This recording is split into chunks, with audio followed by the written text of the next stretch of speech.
Lefties in science major. A random sample of 200 science major students has 54 lefties. A random sample of 175 non-science major students has 31 lefties. My question is, do science majors have more lefties than non-science major? The significance level is 5%. So two groups, science and non-science. So for the science group, I call that a group 1. That is a 54 out of 200, and then the non-science is 31 out of 175. The pool proportion is x1 plus x2 divided by n1 plus n2. So let's enter this to our graphing calculator. So the correct place to go is you go to stat and then you go to test. So you hit the stat key and then you are looking for test. So you go to test and then you are looking for TwoProportion ZTest. So TwoProp ZTest. So my TwoProp ZTest is line number 6, TwoProportion ZTest, and then you click enter. That is a very simple menu. So the number of success for the first sample, that is 54, and then out of 200. And then x2 is 31 out of 175. And then for what is my alternative hypothesis? They are trying to prove that science major have more lefties, right? So this is what they are trying to prove. They are trying to prove science is greater than non-science. So your HA is P1 hat greater than P2 hat. And then H0, they didn't tell me. I will just take the opposite. I will take P1 hat less than or equal to P2 hat. So since this is a greater than, then this is a right-sided test. That means when you graph the p-value is on the right-hand side of the bell curve. Okay, so you choose a greater than, and then in your calculator, you can pick a color if you have that. And then when you click calculate, you will see the test statistics and the p-value. So click calculate, and then you will see the z, the p-value, p1 hat, p2 hat, and the pool proportion in decimal. So here is the formula. So we have z equals to p1 hat minus p2 hat, and then divided by square root pool proportion 1 minus itself, and then multiply 1 divided by n1 plus 1 divided by n2. We take this number straight from our calculator. Let's round it up to 3 decimal places. So that will be 2.143, right? And then what is my p-value? My p-value is 0.0321. What is my alpha? My alpha is 5%, so this is less than alpha, so this is less than my 5% alpha. And then what is the conclusion? Since p-value is less than alpha, then we reject the null hypothesis, so we reject H0. That means the alternative hypothesis is true. That means science majors have more lefties than non-science majors. So let's write this down. Science majors have more lefties than non-science majors.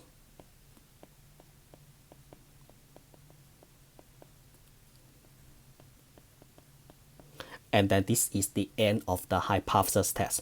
One more thing that I have to remind you, when you are doing works online, like WebAssign, they will ask you for this. Do you see this? What does that mean? That means P1 hat minus P2 hat. That means the sampling distribution, P1 hat minus P2 hat.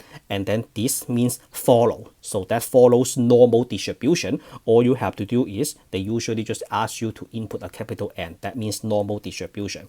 And then P1 hat minus P2 hat, that is equals to 0. And then how about the square root term? The square root term, I will just grab numbers from my calculator. So the P hat, that is equals to 0. Let's round this up to 3 decimal places, 227, and then P1 hat, that is 0.27, and then P2 hat, that is 0.177, right? I will just grab these 3 numbers right here, straight from this menu, and then plug it into the formula, and then make sure you round carefully, and then that is the answer. The P1 hat minus P2 hat is always equal to 0 because you assume they are equal in the null hypothesis. And then this is the end of the hypothesis test. So you state the givens, and then you say H0, HA, and then the test statistics, the p-value, and then reject or fail to reject. So this is the end of the hypothesis test. So what about confidence interval? So for confidence interval, here is the formula. Let's do this in a different color. For confidence interval, so since we have a 5% alpha, then my confidence interval is going to be a 95% confidence interval, CI. And then the formula is P1 hat minus P2 hat. This is a point estimate.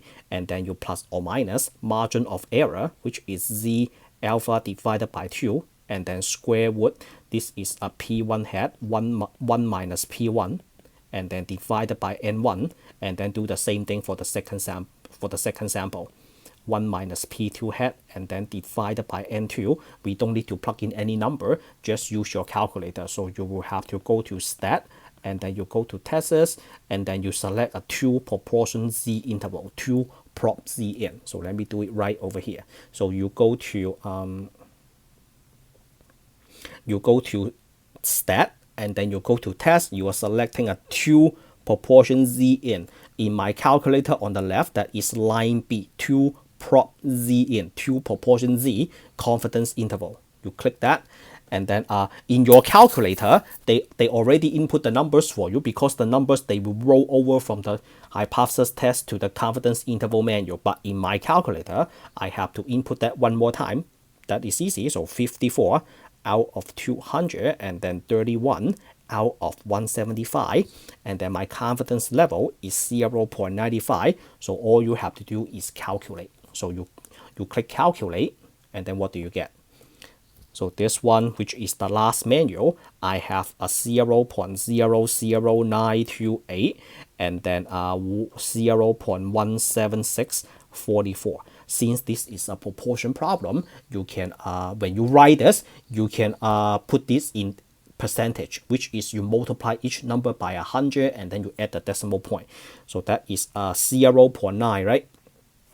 So that is a 0.9%. So this is a 0.9%, and then this is 17.6%. I rounded up a little bit.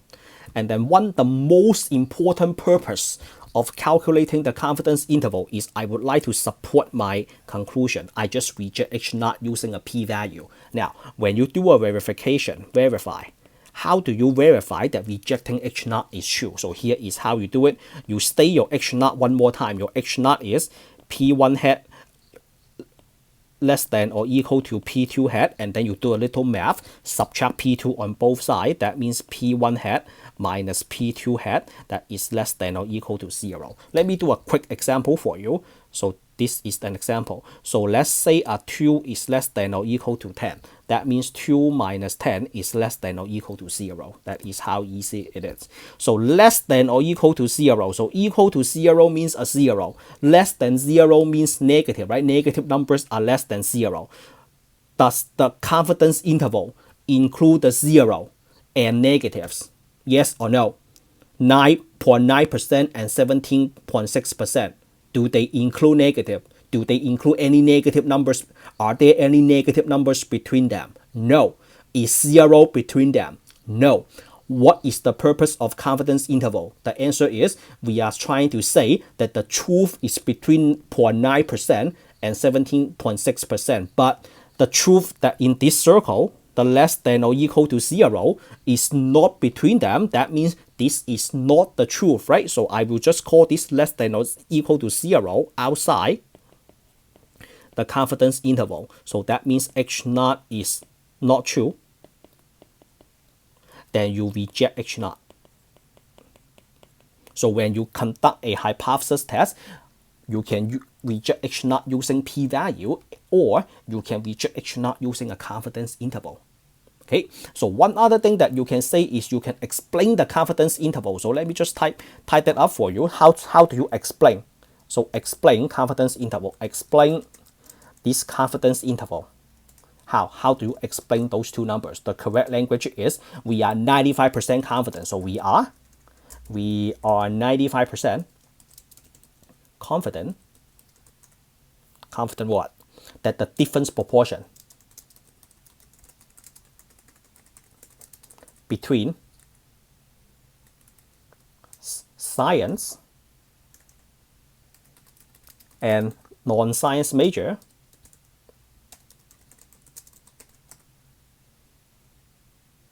falls between